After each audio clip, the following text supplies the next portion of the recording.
Bonjour et bienvenue dans le numéro 53 de Jaf ta mère depuis le Périgord avec Stéphane sur RLP 102.3.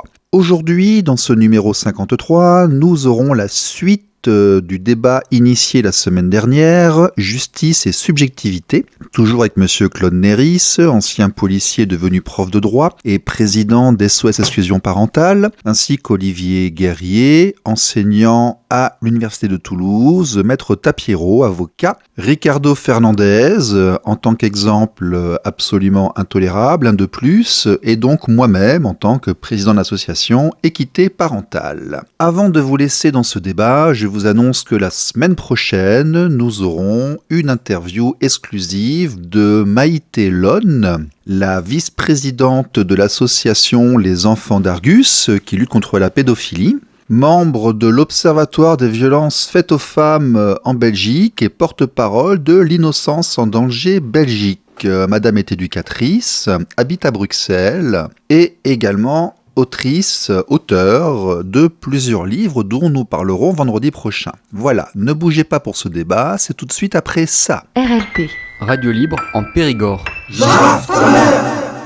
Oui, alors face à tout ça, face à la carence donc qu'on évoque tous et cette souffrance qui est en latence, bon, écoutez, quand je réfléchis à la situation en fonction de chaque cas, qui est évidemment chaque cas d'espèce, on parle de la situation dramatique vraiment, de monsieur Fernandez, mais quand on réfléchit un petit peu, on voit que beaucoup de décisions sont prises, bien sûr, par la subjectivité. Alors, chacun a la sienne, évidemment, chacun a son appréciation de chaque cas d'espèce.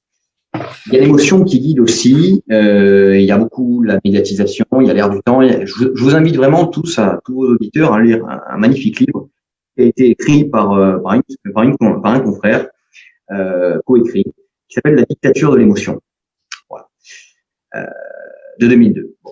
Vous intéresserez donc j'en dis pas plus, vous intéresserez à ce livre qui est au demeurant très intéressant et qui résume un petit peu tous les éléments que vous venez d'évoquer. Moi, j'imaginerais au moins 4 points sur lesquels le législateur pourrait s'intéresser. Comme je vous l'ai dit, je fais un peu plus de pénal que de droit de la famille. Mais néanmoins, je vous l'ai dit, le trait commun, c'est que la violence est significative également en droit de la famille. Elle est très aiguë, vraiment. Elle prend aux tripes et quand on entend la situation de certains clients, de certains justiciables, il faut se dire aussi que l'avocat, quand il est un petit peu investi de sa mission, prend les coups aussi. Voilà, parce qu'il a bien sûr la relation avec son client, dont il perçoit toute la souffrance. Et puis là, bien sûr, la violence de l'injustice que son client et le justiciable peut vivre. Donc, évidemment que, quand bien même on soit professionnel, les coups, on les prend aussi. Et les situations d'audience très désagréables qui frôlent l'incident, on les vit aussi. Alors, évidemment, on peut réfléchir et on peut dire, c'est bien de parler de souffrance, c'est bien de dire tout ça, mais il faudrait envisager aussi des solutions. Alors, les solutions pourraient être, tout d'abord, que dans la loi, il soit écrit un principe comme l'équivalent de l'article préliminaire du Code de procédure pénale, mais version famille. Un article qui serait créé et qui voudrait faire du principe que le lien avec les deux parents soit maintenu et que très exceptionnellement, on en vienne à une rupture de ce lien par suspension de l'autorité parentale, de l'exercice du droit de visite, etc. Donc, il y a un article dédié qui puisse être écrit dans la loi. Ensuite, la présomption de résidence alternée, en fait. Alors, vous appelez ça comme vous voulez. Moi, je verrais que ce serait un pendant, comme le Code de procédure pénale où on parle de la présomption d'innocence. Voilà, voilà, dans l'article préliminaire. Moi, je verrais cependant-là dans le Code civil.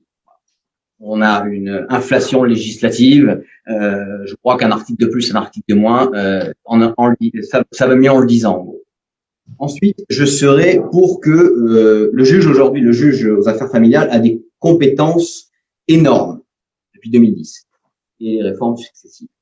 Je serais que pour que l'ordonnance de protection ne soit possiblement rendue que par un juge dédié à cette ordonnance-là, et que ça sorte de la compétence du juge aux affaires familiales. Ensuite, je serais pour qu'il y ait des protocoles systématiques dans les divorces, où il y ait un process qui veut que dans tous les cas où il y a des enfants, sauf cas, bon, il n'y a pas forcément d'accrochage particulier dans le couple, mais qu'il y ait une enquête sociale qui soit diligentée immédiatement. Voilà. Dans tous les cas de divorce où ça remue, où il y a Ils ne sont pas fiables. Probablement, mais ça devrait être des process d'automaticité. Ça devrait être automatique. Une enquête sociale automatique. Les parents, On perd un an. C'est pas On l'expertise. perd un an et elles ne sont pas fiables. Ça peut aller très vite. Vous savez, quand on fait un débat de la liberté devant un juge de la liberté, elle est faite dans l'heure avant de passer à la sortie d'une Oui, garde à vue. Alors, oui, mais l'expérience je veux bien. montre que l'enquête sociale, tournement est diligentée, elle arrive ensuite, il se passe entre 6 mois et 1 an. On peut, à mon sens, quand on veut, on peut, et quand on veut accélérer les choses, on le peut. Ça se peut sur le version répressif, ça le peut aussi dans des situations graves, à mon sens, sur le volet droit de la famille. Et enfin, je suis pour que systématiquement, dans les audiences au sens large qui concernent un couple qui a des enfants, que systématiquement, il y a un avocat de l'enfant qui soit désigné pour les enfants. Je suis pour ces 4 mesures. Alors, le législateur peut s'intéresser à ces questions, mais je pense que ce serait de l'ordre de peut-être des idées qui permettraient de mettre un certain nombre de pare-feux et pour éviter certains abus. Parce qu'aujourd'hui, le procès civil, c'est quand même la chose des parties, et à la fin, ça vient 2 parties qui présentent leur cause devant un juge, et le juge, en réalité, le mouvement du droit de la famille a voulu que le juge se désengage et laisse la main, en gros, aux parties et à la famille. Et c'est ce double mouvement où le juge est prépondérant dans les décisions, mais avec des mauvais outils, et en même temps toutes les parties qui apportent quelque part les éléments et qui veulent tirer la couverture à eux, qui crée ces dysfonctionnements. Est-ce que vous ne pensez pas qu'une formation collégiale serait nécessaire? Ah oui, complètement, comme en correctionnel, évidemment, évidemment, une collégiale, évidemment. D'accord.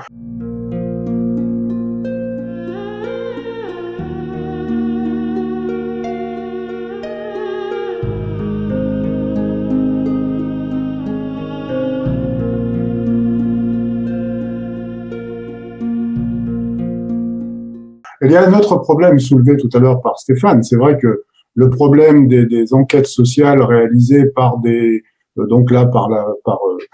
organismes délégués par l'ASE, ce sont souvent les associations, alors on les connaît, Oxté, Expoir, etc., qui interviennent dans le cadre de ces mesures d'investigation judiciaire notamment, sont souvent juges et parties, c'est-à-dire qu'ils vont préconiser des solutions qui souvent sont orientées vers une aggravation de la situation qui leur permet de récupérer les placements dans les foyers ou sur les familles d'accueil. Donc, il y a quand même un business qui est derrière, qui est latent.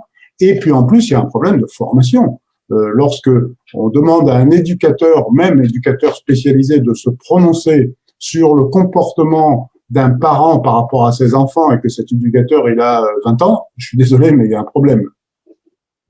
Quand l'éducateur, en plus, c'est un éducateur spécialisé, parce que dans certaines structures, vous avez un éducateur diplômé et puis vous avez 10 personnes qui sont pas du tout diplômées. On regarde au niveau de ces structures, elles sont en recrutement permanence. Il y a un turnover énorme parce que déjà, ils les payent pas. Donc, il y a un turnover énorme et puis vous vous retrouvez avec des gens qui vont se prononcer sur monsieur a telle relation avec son enfant, c'est pas normal, ou madame a telle relation avec son enfant, c'est pas normal. C'est quand même. Alors, au milieu, on va vous faire intervenir. Moi, j'ai eu le cas, à titre personnel, 2 psychiatres. On fait intervenir un psychiatre à la retraite qui est complètement décati dans son coin. On le sort, on le dépoussière, on vous l'amène, et puis lui, il va vous pondre un diagnostic rapide comme ça, où il vous aura entendu pendant 20 minutes et puis il va prendre un diagnostic. Et le juge se base sur ce genre d'expertise qui sont les expertises bon marché pour dire c'est la vérité absolue. C'est un expert qui s'est prononcé, c'est un service expert qui se sont prononcés, et en fait, ce service n'est pas du tout expert. Alors, on a un secrétaire d'État qui est Monsieur Taquet, qui normalement doit s'occuper de ça. La réforme de l'aide sociale à l'enfance, c'est quelque chose qu'il faut mettre en place, parce que l'aide sociale à l'enfance, elle intervient au niveau des placements, mais elle intervient souvent au niveau du JAF.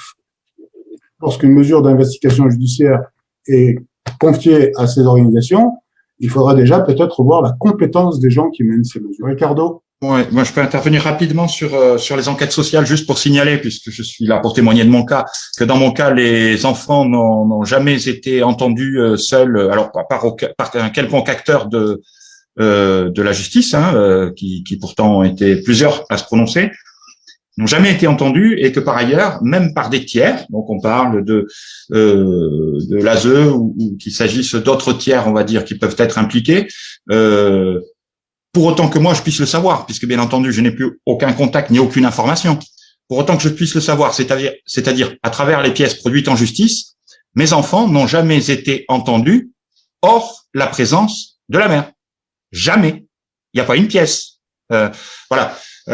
Donc on est quand même là dans quelque chose qui me semble quand même assez inquiétant. Moi-même, j'ai souhaité depuis le tout début qu'on fasse intervenir, qu'on demande une enquête sociale ou quelque chose. Bien entendu, ça n'a jamais été fait. Donc, dans mon cas, les enfants, on invoque la parole de l'enfant, on légitime tout par la soi-disant parole de l'enfant, mais c'est une parole qui est modelée exclusivement, dans quelle mesure, je sais pas, mais exclusivement, en tout cas, par la mère et son univers et ses proches, et en tout cas, sans la moindre de mes interventions sous une quelconque forme depuis 16 mois. Voilà pour ce premier point-là. Donc oui, quand même, tout ce qui peut contribuer à entendre si possible la réalité du ressenti et de la vie de l'enfant, ça me semble assez souhaitable, et indépendamment après des lacunes qu'on peut trouver en plus dans les organismes qui pourraient intervenir. Ouais, juste un tout petit point. Oui. Je vous interromps. En fait, ce qui serait nécessaire, c'est qu'il y ait davantage d'équité dans le traitement des parties. Qu'effectivement, cette équité soit réelle et que on écoute autant le père que la mère. Les enfants. Et les enfants, bien sûr. Là, dans mon cas, moi, j'ai l'impression qu'on n'entend que la mère. Des fois avec la voix des enfants, mais que la mère. Très souvent. Donc, forcément, on n'est pas à l'abri, comment dire, d'une situation qui dérape. Voilà. Surtout si on le prend pour argent comptant.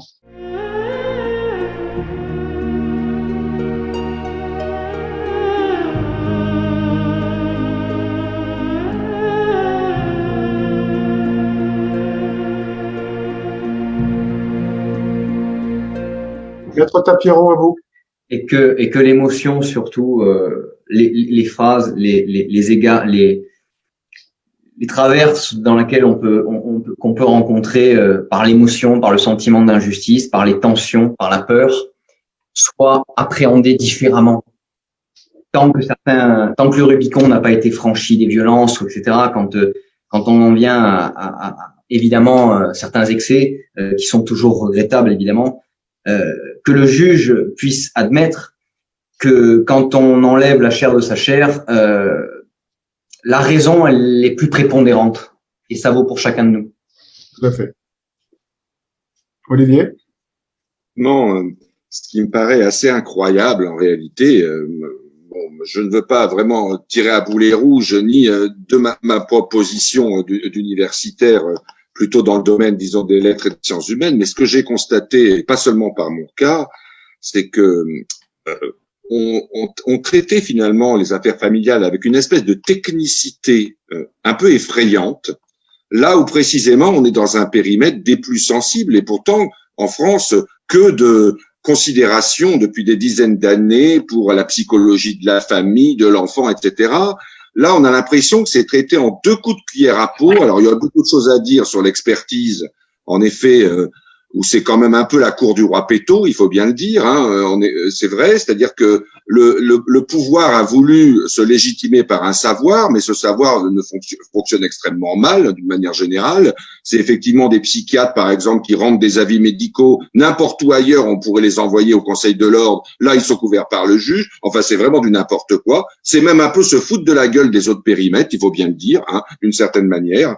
Bon, heureusement qu'il y a certains avocats pour vous accompagner, pas tous, il faut bien le dire, parce qu'eux aussi sont épouvantés et finissent par plier, parce qu'il y a une espèce de force d'inertie qui s'exerce, qui fait que comme malheureusement comme Ricardo, comme nous autres, on est dans la mauvaise case au départ, eh bien on est victime de tout le système qui vous tombe dessus, et que loin de pouvoir appeler à l'aide, à une forme d'équité, d'une certaine manière, il y a une espèce de manière de trancher dans le lard, et donc d'exclure. Moi, j'ai eu coutume de dire que l'intérêt des enfants de ce point de vue-là, c'est un véritable rideau de fumée, c'est un chiffon rouge. Avant toute chose, c'est l'intérêt du système qui compte. Voilà. Bon, je suis un peu virulent parce que ça éveille des choses, c'est l'émotion, comme dit Metta Pierrot.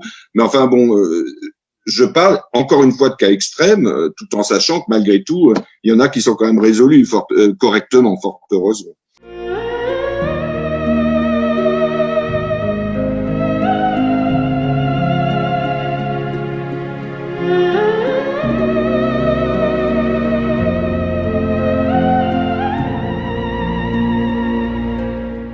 Bon, est-ce que je peux rebondir sur quelques statistiques? Vas-y. Alors, on va les rappeler, elles sont visibles sur le site de l'association et sur le blog. 20% des papas perdent le lien avec leurs enfants après leur divorce. C'est officiel. 40% des enfants de moins de 25 ans issus d'une union rompue ne voient leur père que rarement ou jamais, contre 15% pour la mère. Et par rapport au nombre de suicides pour les pères, les chiffres sont un petit peu... on oscille entre 1300 et 2005, on ne sait pas trop parce qu'il y a ceux qui motivent leur acte, ceux qui le motivent pas. En tout cas, il y a un point qui est évident, c'est que nous sommes dans un domaine où il n'y a pas d'équité, alors que, je répète, la Constitution instaure une équité devant la loi.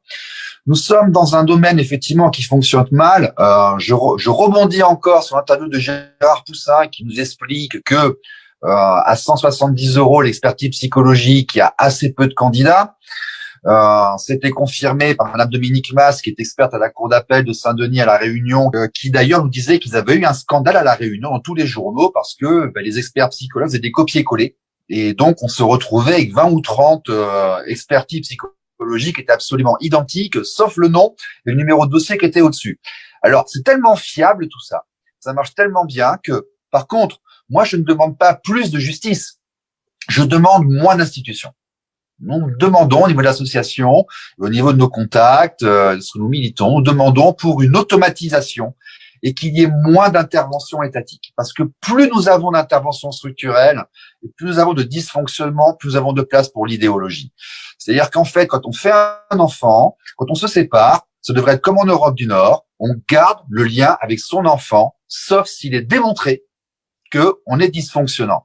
Et ce n'est pas à nous de démontrer qu'on n'est pas dysfonctionnant. On est présumé comme ne l'étant pas. Donc, en fait, des parents qui se séparent, les enfants doivent garder accès à leurs deux parents. C'est la CIDE, la Convention internationale des droits de l'enfant. Nous avons signé.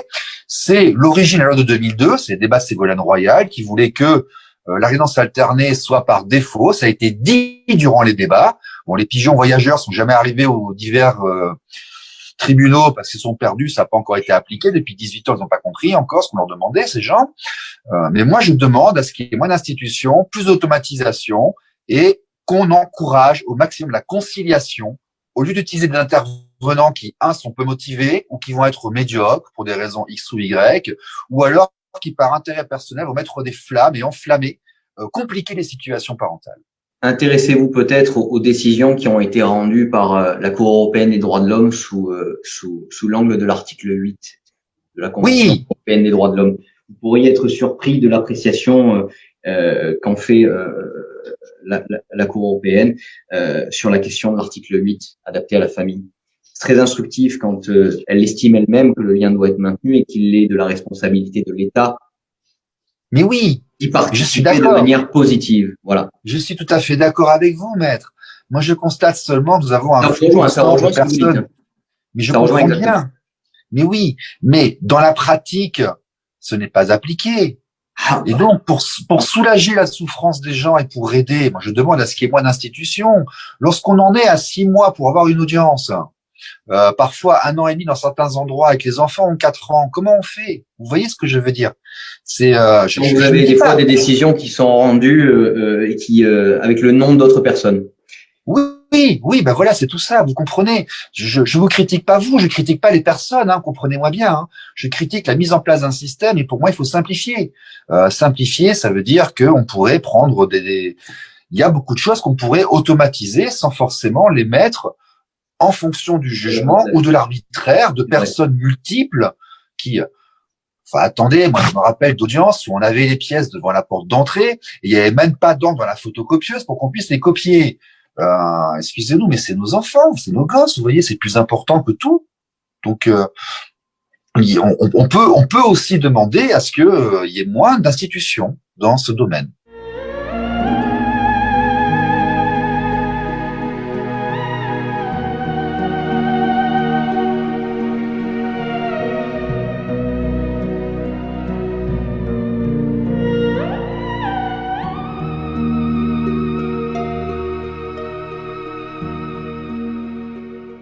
Alors, moi, par rapport à ce que tu es en train de dire, moi, je me pose la question. Est-ce que c'est de l'incompétence?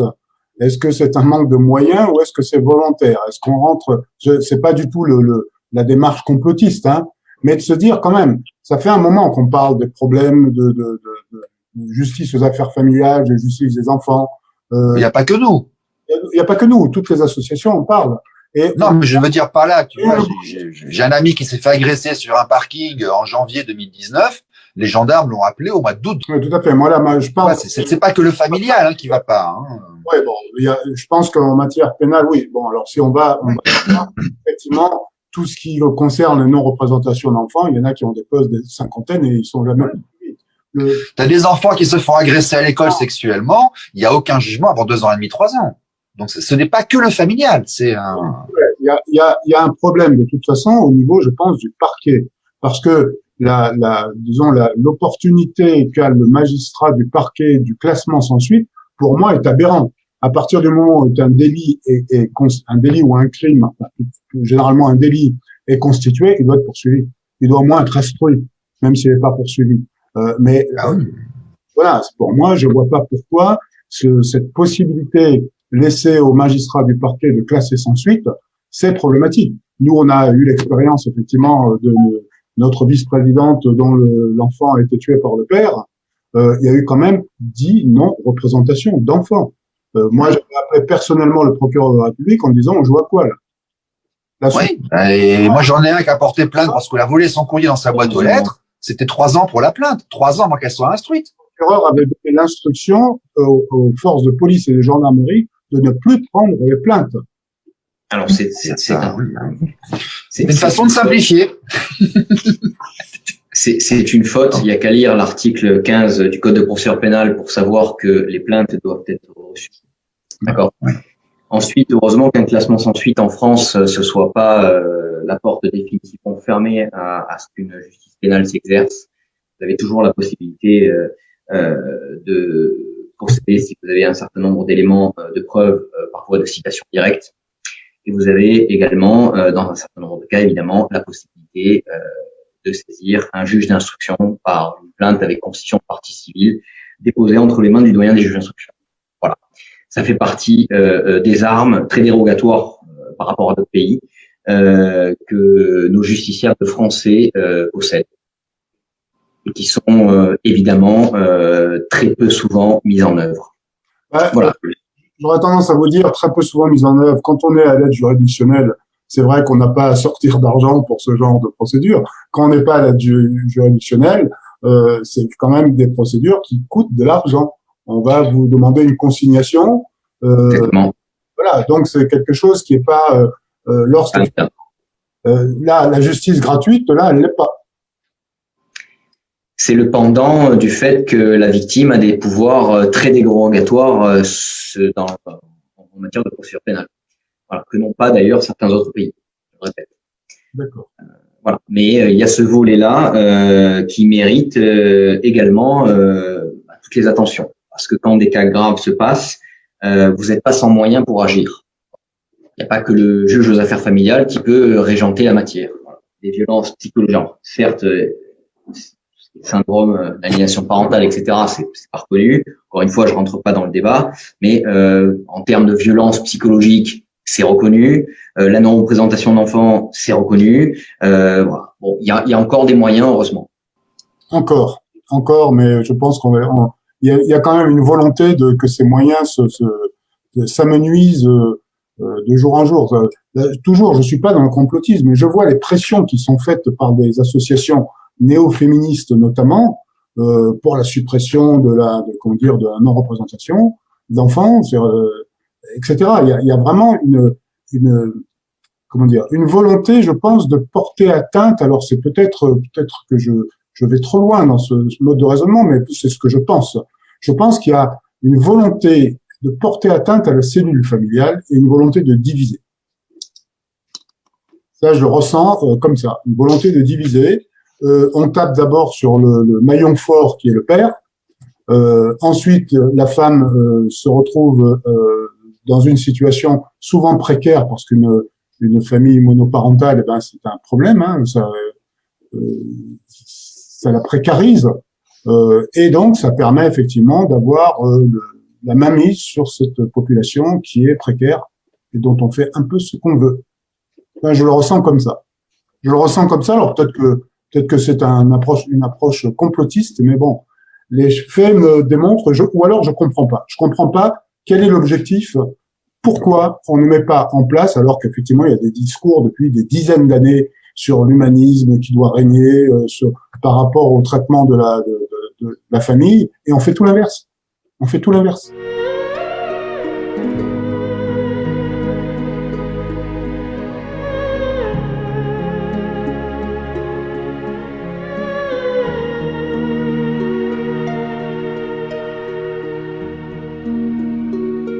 Moi, je voudrais ajouter quelque chose concernant le pénal. Évidemment, personne dans ce domaine familial n'aurait envie de l'utiliser, hein, ou de le mobiliser. Simplement, quand une non-représentation d'enfant, quand on la subit, on est bien victime de ça. Eh bien, l'expérience semble montrer que le pénal ne tient plus du tout le civil en haleine. Il paraît que c'est un adage juridique, ça. Et que dans ce cas-là, la victime est taxée de bourreau. Elle est évidemment taxée de bourreau par l'autre parent, tu te rends compte, ils veulent même maman en prison, mais également par les juges civils, qui finissent parfois par vous dire ça. Si bien que vos plaintes ne servent à rien, effectivement, même quand elles sont poursuivies, parce que d'une certaine manière, vous devenez trop violent et procédurier. Autrement dit, moi j'ai vu des affaires où on reprochait aux gens de se plaindre et de porter plainte. Mais absolument. Bien sûr. Absolument. Absolument. Donc du coup, c'est la double, triple, quadruple peine, toujours sur le ou la même. Enfin, c'est souvent le, mais c'est parfois là aussi. Tout à fait. Il y a des femmes qui sont aussi confrontées à ce genre de situation. Bah, on a eu un bel exemple, il y a 1 an et demi. Rappelle-toi. C'est pour ça que cet argument de supprimer les NRE, c'est une balle dans le pied. C'est de la stupidité. Ça ne tiendra pas la route à l'examen. Faut pas leur donner trop d'importance parce que il y a des femmes, elles sont statistiquement c'est plus rare, mais tu as des femmes aussi qui rentrent dans ce système-là et quand leurs droits sont pas respectés, elles en ont encore moins. Et puis à la fin, elles aussi perdent le lien. Alors il y en a plusieurs. On a un cas dramatique qui est arrivé là. Supprimer les NRE, c'est idiot parce qu'il y a des cartes dans les deux cas. Moi, j'ai la résidence alternée avec mon ex. On est soumis les deux aux mêmes lois, tu vois. Si on supprime la NRE, ces recours à elles sont supprimés comme les miens. Donc c'est complètement stupide.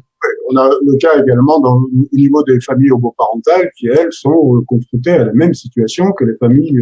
Elles ont beaucoup plus de problèmes que nous, les familles homoparentales, parce que j'en avais parlé avec le président le porte-parole France de Contact, la représentante de l'APGL, ce sont des parents gays et lesbiens, et la vice-présidente des enfants d'arc-en-ciel. Eux, ils ont un problème, c'est qu'ils n'arrivent même pas à faire reconnaître leurs droits. C'est-à-dire qu'ils s'attachent à un enfant, ils l'élèvent, il faut une adoption pour avoir le droit, le lien et autres.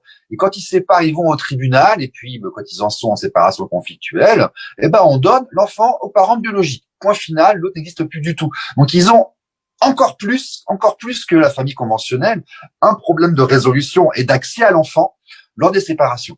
Jaf ta mère!